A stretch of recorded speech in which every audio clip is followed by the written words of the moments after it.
All right. Hi, everyone. Thank you so much for joining us. My name is Madigan Johnson, and I'm the head of communications at Data Friendly Space. Hopefully, you guys can all see and hear me okay. And thank you today for joining our session on learning how to prompt. So the objectives of this session are basically to teach you how to use different AI tools to get better results and hopefully improve your workflows and efficiency in the humanitarian sector. So, firstly, just in case you guys don't know who we are, so Data Friendly Space is a nonprofit that focuses on bringing digital tools and actionable data for social impact organizations. And why trust DFS with AI? This is something that we build as humanitarians for humanitarians. So about a year and a half ago, we started with the Gannet initiative, which is a generative AI initiative that offers AI-powered tools for the humanitarian community to make knowledge and real-time information more accessible in a more resource-efficient and ethical way. So we focus on the technology, artificial intelligence, and trust building, and then also combine that with analysis solutions and ecosystem building and dialogue. Our main objective is to democratize access to data. So why are you here, though? So we want to kind of talk to you guys and hear what you're struggling with, or maybe where you want to kind of learn in prompting. So first of all, what is a prompt? So a prompt is the input that you provide to an AI system that guides its response. It's basically a set of instructions that shapes how the AI agent understands and responds to your request. And why does this matter in the humanitarian context? Well, first of all, accuracy. So when you have a well-crafted prompt, it leads to more accurate and relevant information. It also means that you can save valuable time during a crisis response. It also means that you can obtain more contextually appropriate information for specific humanitarian needs. And then, of course, there's the ethics. So we want to make sure that the prompts that we put into this AI agents reduce bias and ensure that there's responsible AI usage in sensitive situations. So we're going to kind of start a little bit with the basics of prompting. So first of all, I'd like to just ask, in your experience, how many times do you guys use AI? You can drop it in the chat, or how many times do you prompt on a regular basis? And that will kind of like guide us. So this is, again, going very, let's say, simple and starting with the basics. So we have kind of the prompting fundamentals. So it's a skill just like any other skill set, and we have to build it with training and exploration of the prompting fundamentals. But there are some kind of core components of effective prompts that can be kind of utilized in a variety of situations. So for example, clear instructions. You need to be really specific about what you need. Use direct language and explicit requests. You define the format that you want for the response. Same thing with the refinement strategies. So oftentimes we start very broad and then you kind of narrow it down with follow-up prompts. This is also kind of using the feedback loops and applying the chain of thought technique, which we'll get into a little bit later. And then, of course, like with any sort of new skill, there's the testing and validation period. So you want to kind of verify the information that is coming from the AI agent against humanitarian standards or maybe your own organization's standards. And again, cross-checking critical facts and recommendations, and then identifying and correcting any sort of potential biases that might be coming up in the responses. So in the core components of effective prompts, we have kind of four main components. So the first one is persona, then we have task, the context, and the format. And I'll delve a little bit into each one of those. So the first one is the persona. So this is where you're going to specify your role or the role that you would like the AI agent to take. So for example, you could be in your role as a disaster response specialist or as a humanitarian analyst. You also will want to include any sort of relevant cultural competencies or ethical frameworks, such as the humanitarian principles or core humanitarian standards here. The second one is the task. So this is the part of the prompt where you really want to kind of define a clear directive and set the scope definition so that there's boundaries for the response. Here's also where you can provide any sort of clarification and explain how the information will be used by different team members or affected communities. And then the next one is the context. So here you'll detail the humanitarian situation. So this can be the type of crisis, so conflict, disaster, displacement, the phase of response, so whether it's the acute emergency phase or stabilization, the scale and severity of it, the number of people affected, and any sort of operational constraints. The more context and information you can give it, the better structured your prompt is going to be. And then finally, the last one is the format. So when you request a practical output format, the communication level of that AI agent is going to apply that and actually give you what you need. So for example, if you needed it to be formatted as a one-page brief that can be printed, or if you need it to be in bullet points for easy access, or a social media post, that's all as part of the formatting that you will want to include in the prompt.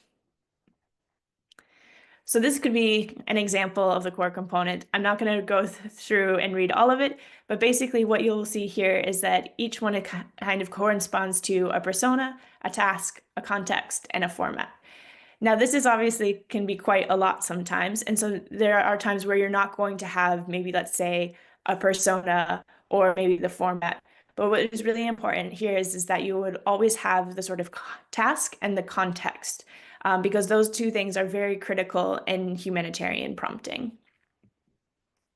I'm now going to pass over to Najid to kind of talk to you about the prompting techniques.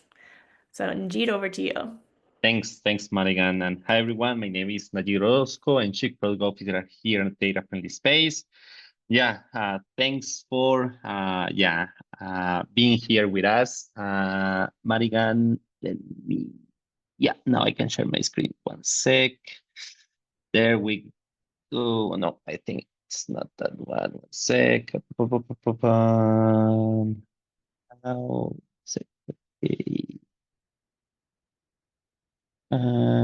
Could you confirm that you can see the presentation at the moment? Yeah.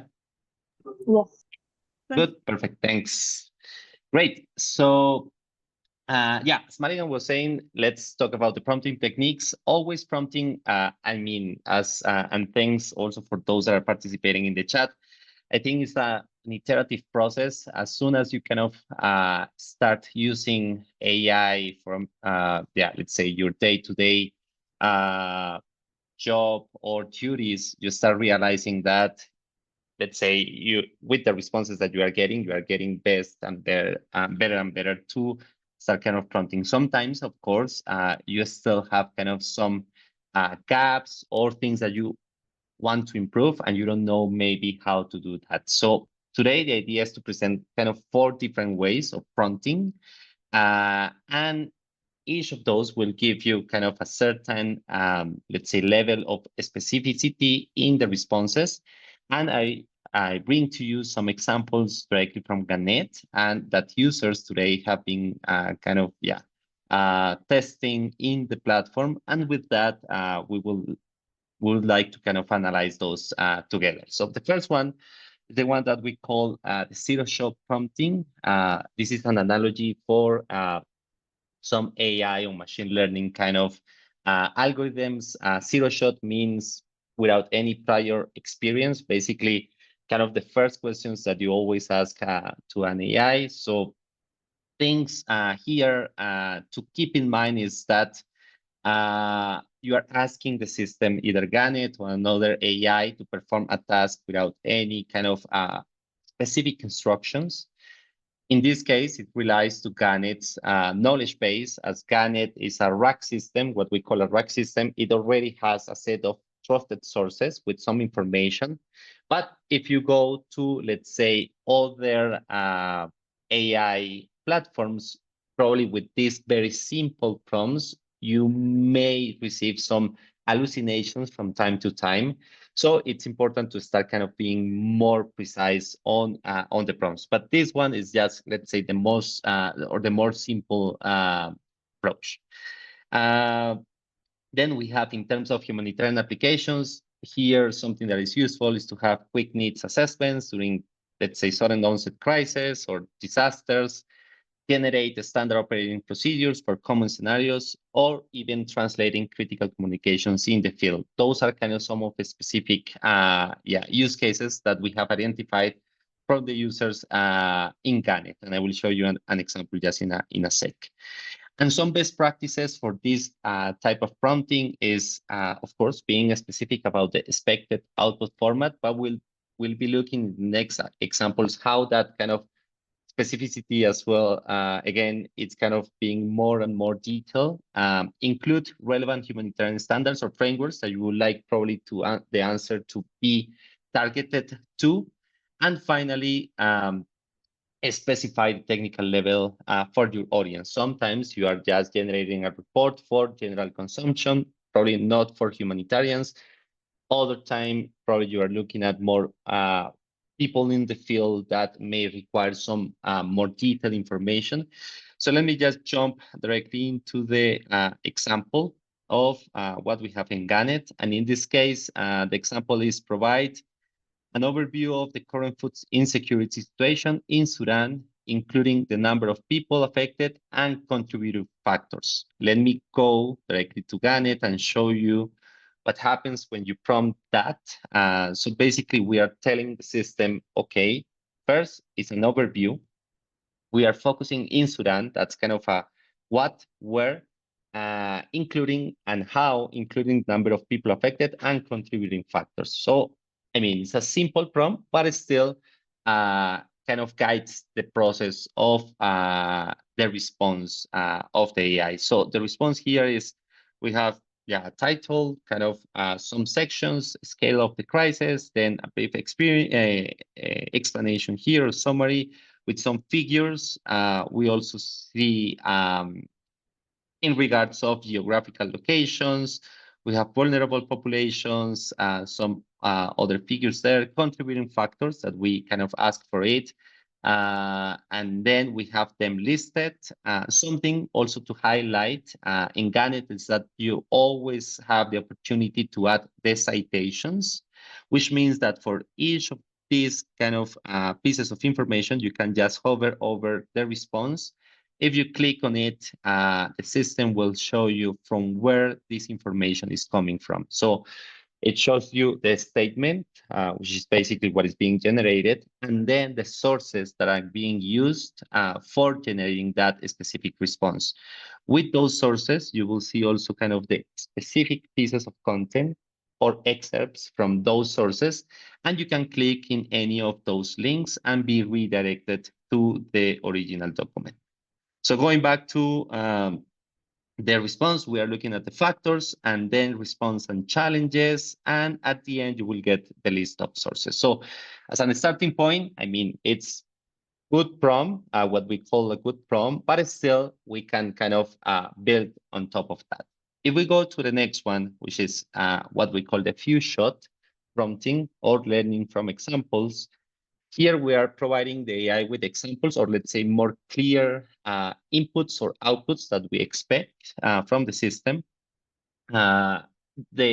You can tell the AI how you expect the information coming through. For example, if you want summary, if you want bullet points, if you want, I don't know, even sometimes the length of the text that is being generated. So you can play around with that and see what works best for your specific use case.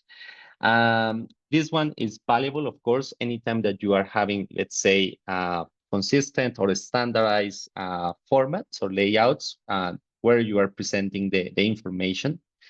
In the case of humanitarian applications, incident reports across multiple field locations, for example, or beneficiary communications or classifying needs assessment using humanitarian cluster systems, or either asking if you have a framework of analysis or, for example, sectors or different clusters, you can also kind of highlight that in the query.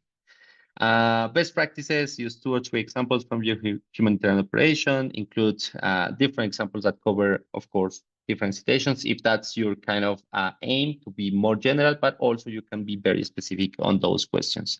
And if you have some, as I mentioned, templates or reporting standards, you can use them as well. This let's say, bullet points are for general use cases. If you go to Plot, if you go to GPT, but now for Gannet, let's explore one of the examples that we have.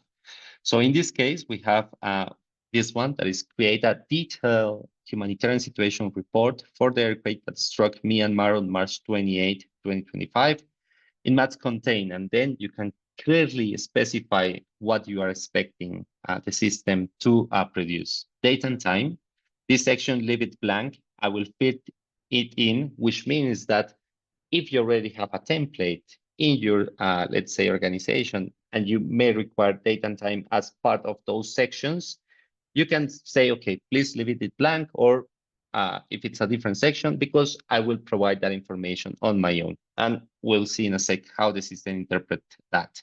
Then you can ask for a situation overview with specific impact data, key developments across the sectors, from WASH to protection, health, communication, and so on, priority needs with evidence-based justification, and finally, an outlook with expected developments and recovery timelines with assumptions, including specific figures, if they are available for the specific crisis.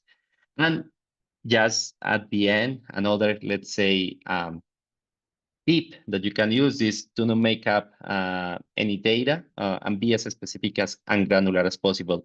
You can say, okay, be just concise or precise, or any kind of instruction that you want to highlight there. If we go to Gannet, so I basically copy and paste the prompt, and then you will be retrieving the information, the key information, and you will see here first, the first section that we clearly say, okay, it will be filled in by me. So it kind of respects and give you a placeholder. Then you have the situation overview with a summary of what happened, impact data with figures, infrastructure damage, displacement. Then we have the developments across sectors. So as we list them, we have WASH, livelihoods, electricity, telecommunications, health, protection, infrastructure, access, logistics, and communication. And for each of those, we have the damage, the challenges. Then we have priority needs, which are basically based on, as it says, assessment reports, and we have the needs here. And finally, the last section that we ask for, which is the outlook. So expected developments, recovery timeline and assumptions, and the key assumptions that we also kind of ask the system to produce. Always, you can go back to the, let's say, sources, and with this button, you can either add the citations, as I showed in the previous example, where you have for each of those paragraphs, the sources that are being used. You can copy the result, and you can also report in case you see any kind of misinformation or something that is not accurate to this specific response. Okay, let's go to the next one, what we call the chain of thought reasoning. And here the idea is to guide the AI. This one is, let's say, one step further with some reasoning, let's say, instructions. The idea here is that they can work, or the system can work through the problems one step at a time. Again, this is kind of the general scenario, and I will show you just in a sec the Gannet one. It produces more accurate results for complex analysis, basically, and in simple terms, it's like you were saying, please first do this, second do that, and third or finally go and summarize or do the task that you like to have. The reasoning process is more transparent for accountability. So basically, you are kind of looking at each of those specific cases. Something that is new in some of the AI available out there is that this reasoning is already embedded in some of the models. And what you are seeing before getting the final response is kind of the system showing you each of the steps that is taking in the meantime. Some humanitarian applications for this, analyzing protection risks, complex in conflict settings, of course, resource allocations, and these are just some examples, or evaluating interventions with some ethical considerations, and that will lead us to the final kind of technique, but just in a sec. And some best practices, you can request the step-by-step thinking, kind of being very precise in those steps. Then you can also apply decisions. This kind of reasoning will help you to kind of have that audit, let's say, process where you need to have those decisions justified for your peers or stakeholders, and particularly valuable for those do no harm assessments. So let me show you one of the examples in Gannet. So create a humanitarian situation report for the Myanmar earthquake. Similar to the last one, please create a comprehensive humanitarian situation report for the recent earthquake that struck Myanmar. Here we have the date March 27, following the ANA Cell Handbook. So if we go to the previous example, we are just telling the system, okay, please follow this handbook that most likely is already uploaded in Gannet. So it will kind of follow that template. And then follow this template structure and thinking through each step or your reasoning. So first, extract date and time. Include the statement, the following update is valid as of date and time. Also include the latest source date if different from the report date. Then generate the situation overview. So provide a summary, include the scope and impact of the disaster, mention the percentage of population affected, number of people in need, then describe damage to critical infrastructure and services, and finally, note the status of emergency response efforts and challenges. Some, let's say, more general instructions indicate any information gaps or assessments limitations, include relevant quantitative data where available, and then some examples of quantitative data, and reference information sources in the format of organization's date, day, month, and year. Maintain a professional, fact-based tone, and focus on humanitarian needs and response efforts. If we go to Gannet and look at that example, so first of all, we have a title, we have the situation overview as we asked for, and then we have, if you see for each of kind of the dates or times, the format that we asked for. Also, looking at the source, how it's being kind of included in each of the information or excerpts, scope, scale, and impact, and adding here IMO, human initiative, scale of a disaster, also including HNRP and the information there, damage to critical infrastructure, emergency response status and challenges, and key challenges to respond. And you see that the response is way more longer than the previous one. And finally, the information gaps and limitations. Of course, you can always continue the conversation with if you want to enhance or probably zoom in or sometimes zoom out in the information that you are getting. And of course, again, you can add the citations to highlight every specific kind of fragment to the original sources and copy the response. Okay, let me go to the last kind of example. This one is less used right now in Gannet, but it still can be helpful for some specific use cases. It's the meta prompting, and basically are prompts that improve your already kind of the way that you are prompting. So in this case, what you have is, and let me go directly to the example. Imagine that you are a humanitarian advisor specializing in conflict settings. For all your responses, first, prioritize protection and do no harm principles. Second, consider how your advice might impact different ethnic and religious groups.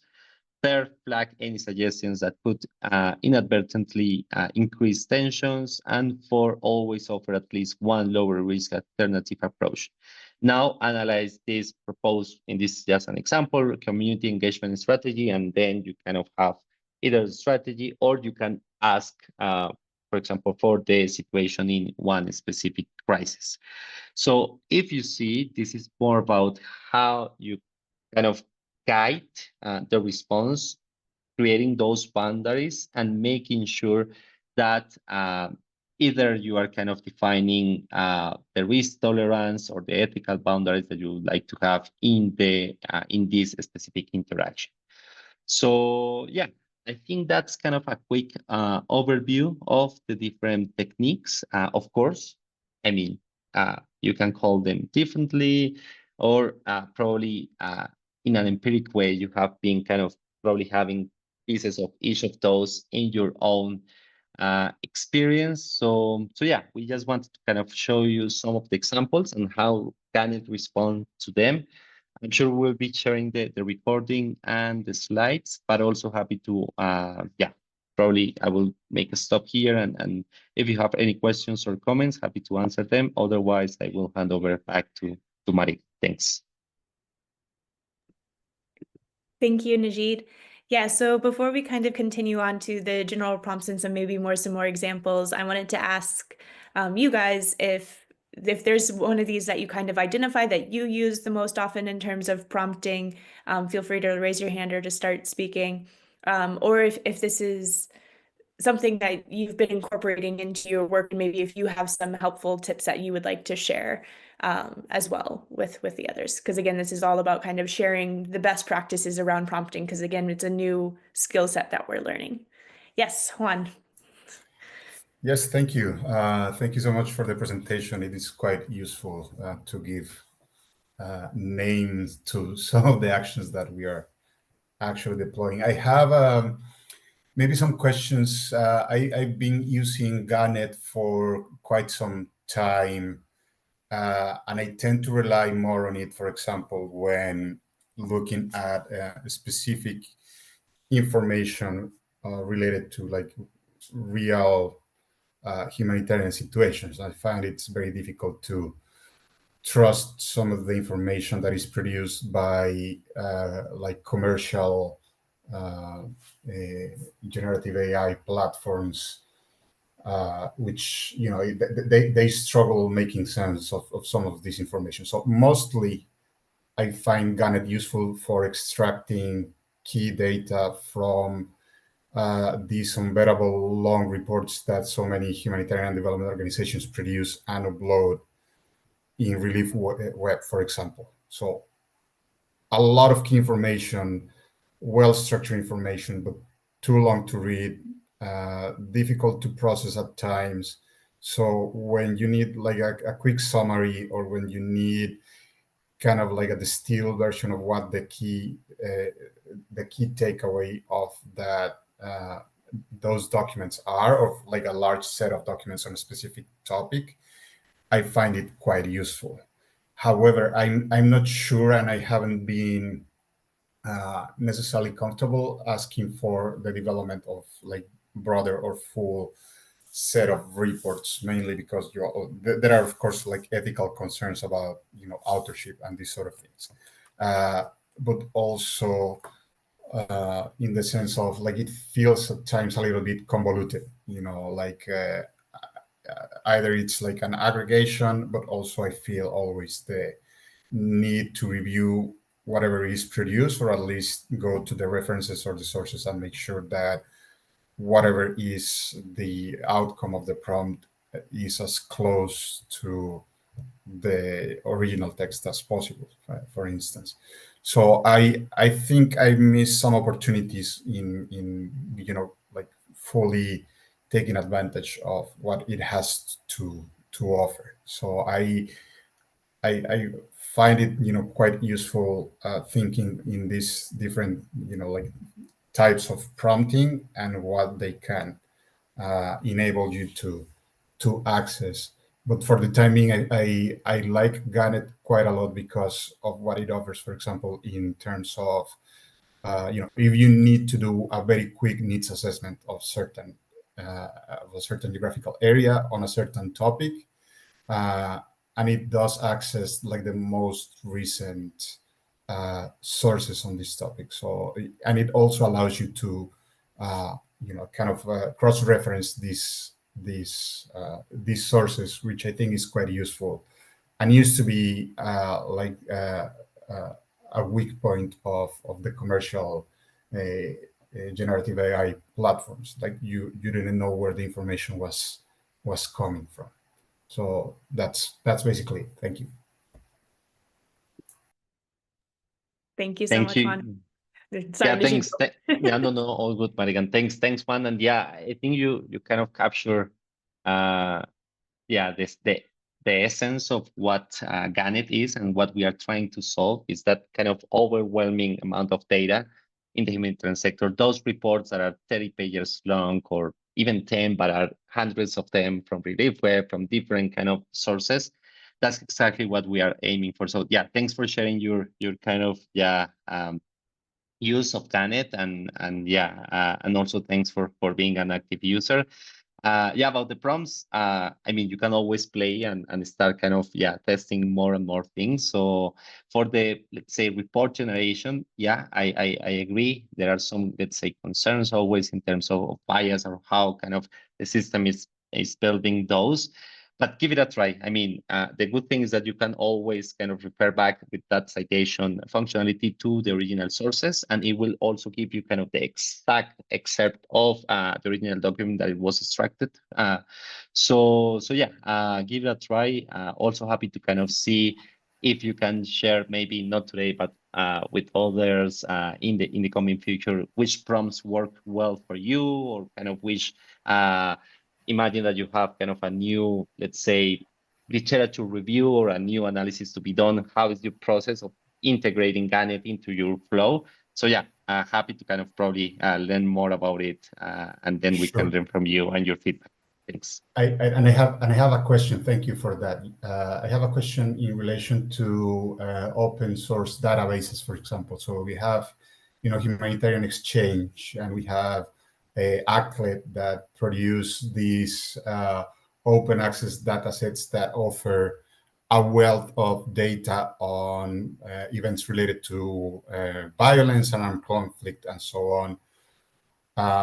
Is Gannet, I mean, I have not used it in this way, but I'm curious to learn on how to use like AI in order to process that data as well. So not only to pull information from texts and PDFs and Word, which is part of it is quite useful, but also in making sense of all this data and perhaps in asking to help with making connections or establishing some sort of correlations with data sets that are oftentimes being worked out in a separate way, but as we work in sets that we need to account for violent situations, we need to account for disasters, and we need to account for example, the number of people affected by a specific set of events. Not only one event, but like this interplay of multiple events happening at the same time.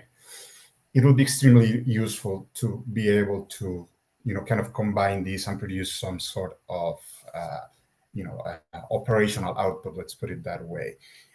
Is this something that you have experimented with, that you have worked out as part of Gannet as well? Would it be possible to do something around this? Just out of curiosity. Thank you. Yeah, thanks, Juan. Yeah, great question. Yeah, I think today Gannet is intended to be more on the qualitative side of things. So yeah, text. However, we started kind of ingesting some documents that contains as well, let's say, tables or charts, and then kind of start playing around with those. We are not at the level that we can ingest, let's say, data sets, but I think Nico is here, our NLP senior engineer, so I will let him just come in a sec. But we are kind of testing. What we can do right now, and let me share my screen very quickly, is something that is called the situation hubs. And as you mentioned, we are kind of bringing together data from different providers. So some of those you already mentioned. So this is the SID hubs. Probably you are aware of those already, but we have already for Sudan, Lebanon, and Myanmar you can access to analysis.gannet.ai/Myanmar, Sudan, or Lebanon. We have three main tabs. The first one is the overview, where we are kind of consolidating that quantitative data. This is fetching the API directly. So we are bringing fatalities, IDP numbers, PIN numbers, a timeline of events, and then conflict events and fatalities from ACLET. So kind of putting the information together. We are also kind of bringing the response plan for the financial tracking system. Then in the situation analysis, and something that I also wanted to highlight is that even if you have the opportunity to chat in the virtual assistant with Gannet, we have automated as well many of those prompts that you or I showed before in a structured way. So we have this analytical framework where we have operational environment and sector analysis. Under operational environment, we have different sections from economy, politics, all of this. And then we have sector analysis with the main sectors in the humanitarian, let's say, context. And on a weekly basis, we are automatically generating those reports. So instead of you going and asking just for help, you can just go here, go for the week of your interest. And let's say I'm just interested in health, and you will have availability and access of healthcare services, that disease outbreaks, and so on. So this is just for the specific kind of week. Of course, this is something that we are kind of scaling, and we are looking for partners as well, or sponsors, to keep growing this. But to answer your question, Juan, we are in the process of looking at that opportunity of bringing quantitative data, kind of enrich what we have today, and ideally be able to generate that quantitative plus qualitative response one day. Not fully available today, but we are kind of in those baby steps of kind of putting information together. But Nico, I will let you come in and complement. Thanks. Hi everyone. You already said pretty much everything. Just to underline let's say that at least in the virtual assistant, so in Gannet, the main features regarding the quantitative data, or let's say the first contact that this kind of platform has with quantitative data are mainly the tables or numeric value that can be found in a qualitative text, like reports, mainly reports, let's say, that are structured in a way that can be retrieved in a, say, markdown format. If you want to test, I sometimes did a couple of tests in this sense. So searching not for, let's say, and this is connected with the prompting technique that my colleague described before. One aspect is also the how I want this output. Like, of course, a bullet point can be a simple solution, but one can say, okay, no, I want to retrieve, if you can find some, let's say, tables that refer to this specific information. And in our database, these kind of tables are structured in a way that the system will recognize, okay, this is the table that talks about this query and so on. So in this sense, is a sort of quantitative retriever, always in a shape of text. But then, as Najid said, one of the next steps will be to ingest also pure and native quantitative data in the platform in order to be retrieved by the virtual assistant. But this is pretty much the situation so far. Thank you, Nico. Caroline? Yes. Yes, thank you very much. I'm a real beginner in any AI use, but I have a question. So I was playing around, and I was just trying to check the most updated Gaza casualty figures since October 7th.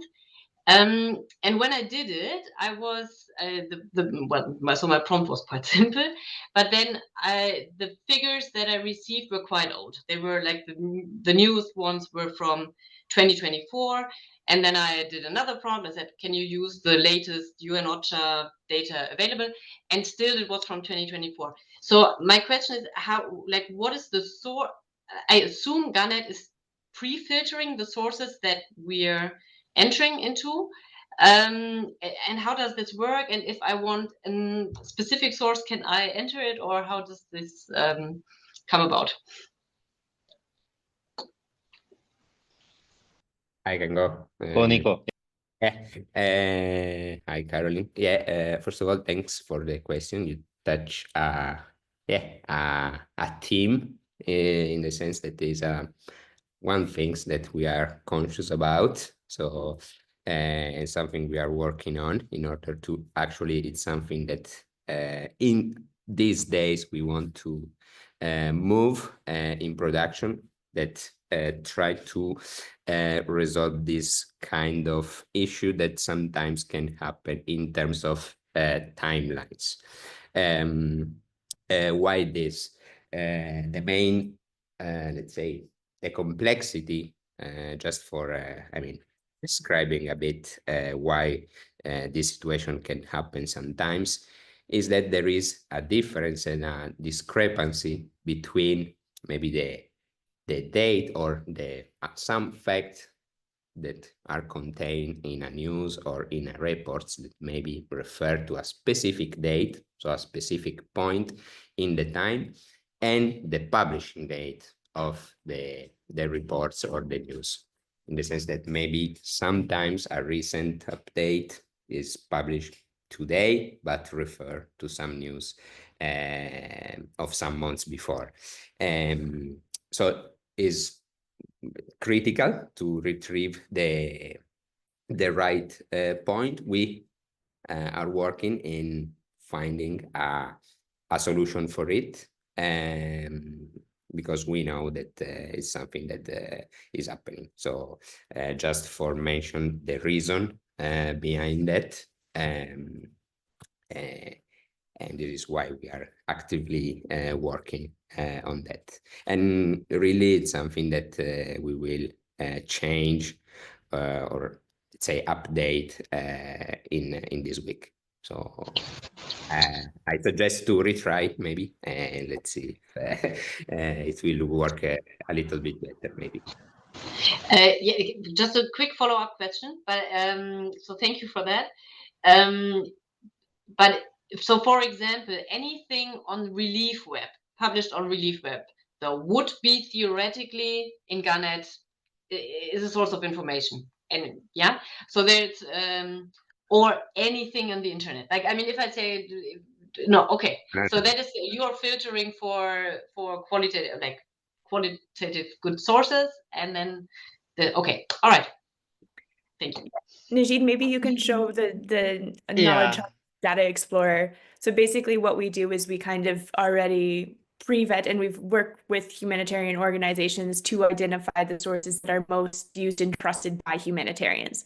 So that's when we kind of say we're building AI for humanitarians by humanitarians. It's because we know that there's already kind of a pre-vetted list of trusted information, and we're not just scouring the internet for every little bit of information, because we know then that brings in some sort of ethical concerns and biases as well. So yeah, Najid.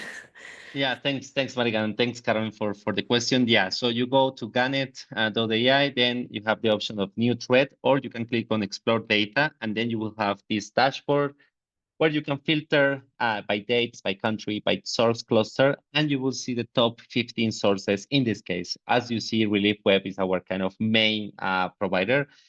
Of course, we have seen also including some local sources and more specific to the state hubs that we are kind of developing. So you will see news from Sudan, Lebanon, Myanmar as well. But let's say the overall from Relief Web, we are ingesting the information directly from Relief Web.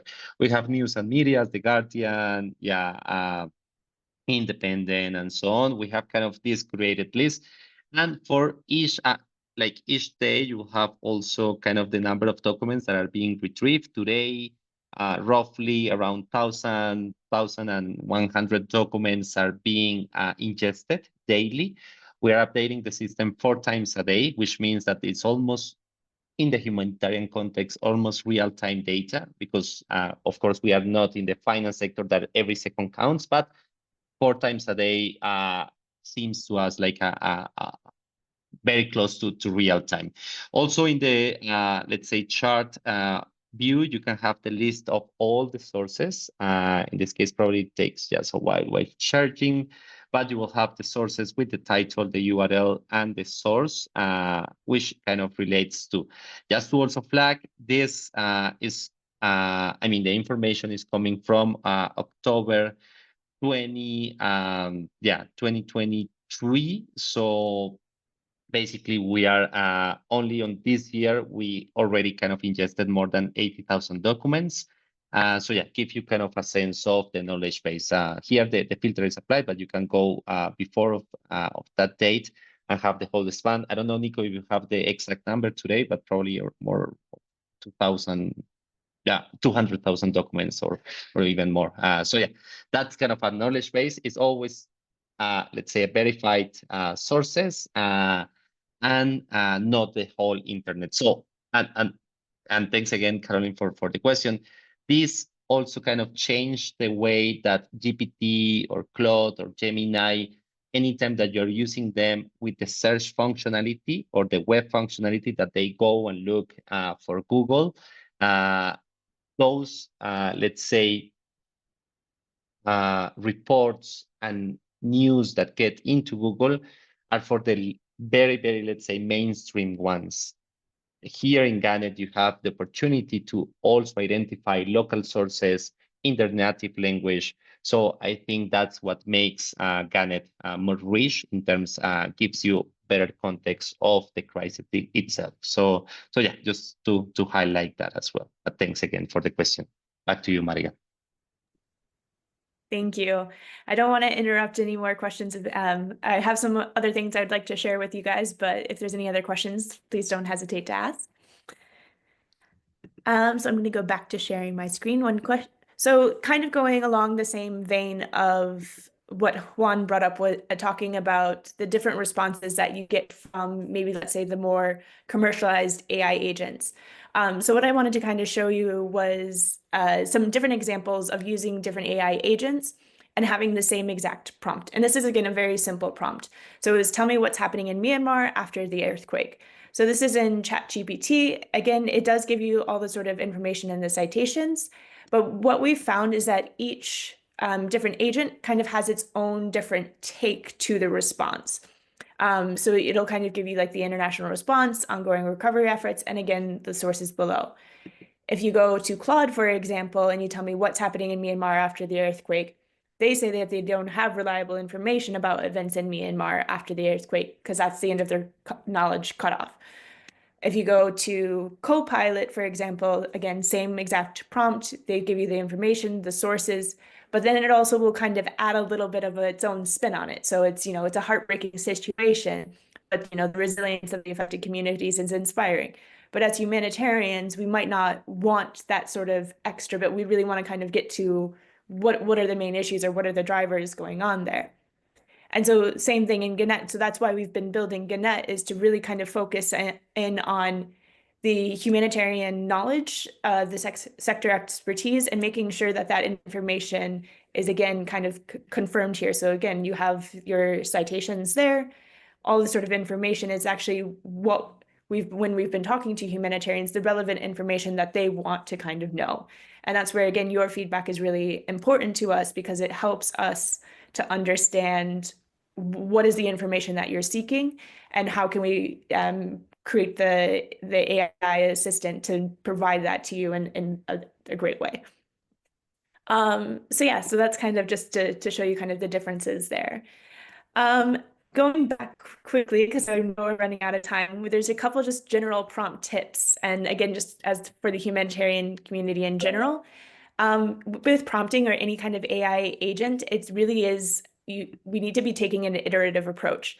AI is constantly changing, and we need to kind of realize that as soon as we think we've learned something, it's already going to be a couple steps ahead.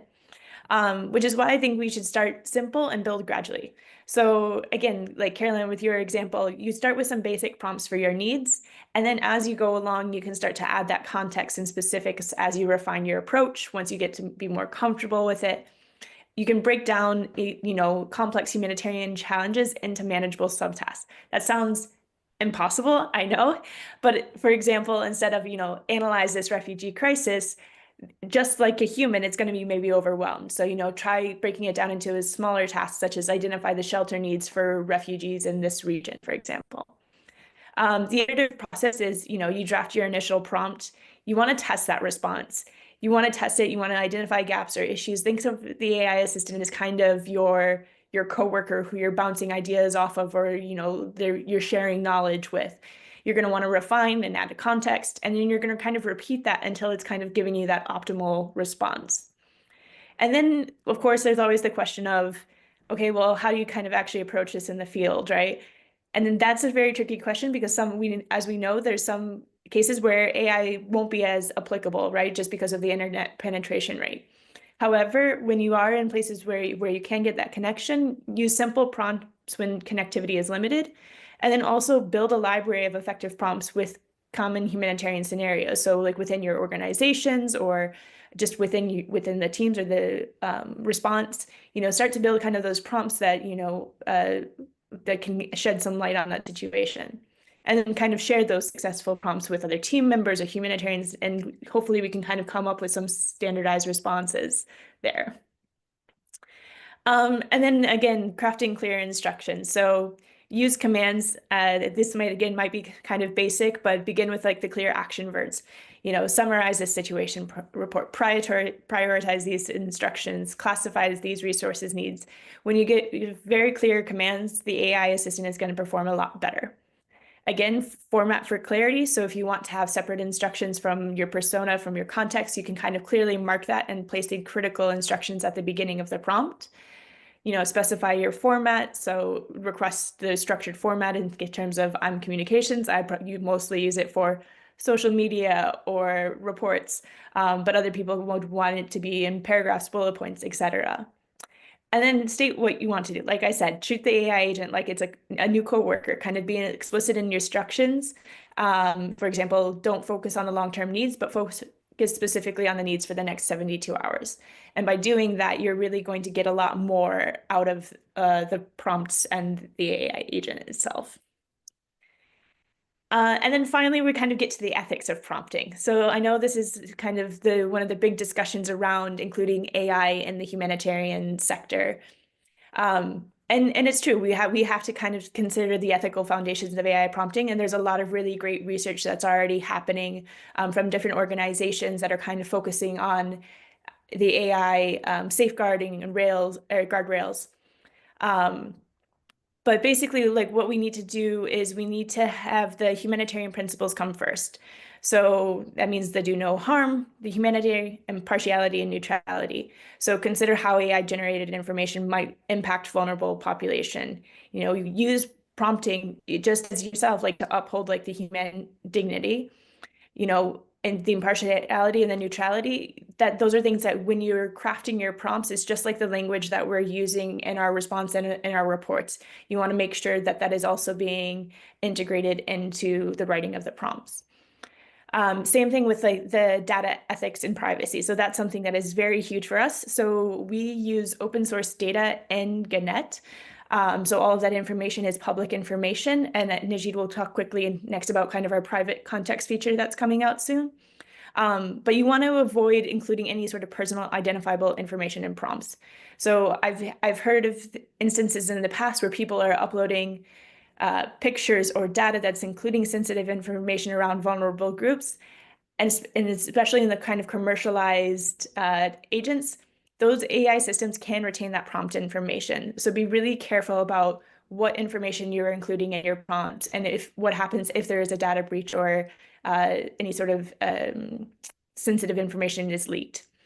And then also be mindful of the data sovereignty and local information ownership. Again, we have these sort of rules already in place, and a lot of sort of, let's say, like technical tools in the humanitarian sector, and we just need to make sure that we consider those as well in AI.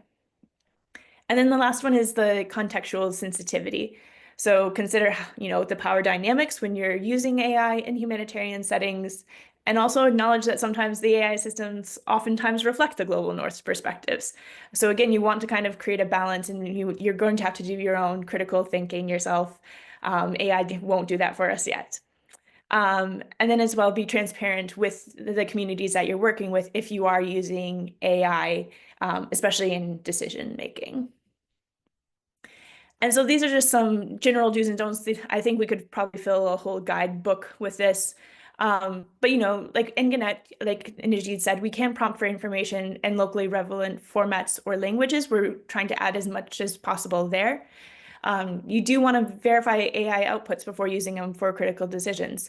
The Situation Hub, it is automated, but we still have a human in the loop. We have our analyst team go and review all of that information because we know that it's critical information and there needs to be a human verification. Again, disclose to stakeholders when the information comes from AI systems. You can prioritize and design prompts with local communities and workers when possible. Like, this is a really great tool to learn together. And then maintain human oversight and responsibility for all decisions. And then just some of the don't use prompts that could generate harmful stereotypes. A lot of AI agents won't actually let you do that, which is actually one of the guardrails that they've been kind of built in. Don't rely exclusively on AI generated information for life critical decisions. Again, you're always going to kind of want to, it's one part of the process, but not the entire process. And then same thing for bypassing informed consent processes or anything that will impact individual security, or using it as a substitute for meaningful community engagement. We as humans still need to kind of make the ethical judgments, and that's on us. And so coming soon, I'm going to pass it back to Najid, but we have our own private context workspace. So this is something we're quite excited about because, again, we've heard from humanitarians that there's a need they'd like to integrate AI into the workspace, but again, are concerned about the data that they have. So Najid, do you want to take this over? Yeah, sure, Marikan. Yeah, Sorry, we're guys. out of time, and sorry everyone, but yeah, just 2 minutes more. Yeah, coming soon, we will be presenting what we call the Gannet workspace. Basically, it's your own private context. Couple of features that we will have there. You will have, as an organization, the ability to upload your PDFs files. For the moment, PDFs probably will be kind of looking at other input files as well. Ideally, what we are aiming to fulfill here is that you will be able to manage your own knowledge base, which means you can upload your 50, 100 documents and then start retrieving you and your colleagues from your organization, or even other, if you're a multi-stakeholder organization or consortium, to bring others to start collaborating together. So you can start kind of retrieving information directly from the documents that you have uploaded. And as Marigan was mentioning, this is something that frequently we are being asked by organizations, where do they have sensitive information or just documents that are for just internal use. So yeah, it's something that we are preparing. We are kind of finishing our first pilots and prototypes. So yeah, wait for it. It will be soon, most likely by the end of next month. And once it's ready, we'll let you know, and then you start kind of reaching out to us to understand more, and we'll be presenting it in another session for sure. So yeah. Thanks, Marigan. Back to you. Thank you so much, everyone. I wanted to have more time for questions, but again, if you have questions or any sort of comments or would like to learn more, please reach out to us. Or if you have good prompt examples, we're always interested in learning how people are prompting. Yeah, just thank you so much for joining us today, and yeah, we'll hopefully chat soon. Thank you all. Or country, yes. We will be sharing this as well. So I will be sending out the presentation and the recording as well. So if you'd like to share with any sort of colleagues, and again, if you have questions, please email us. Thank you all.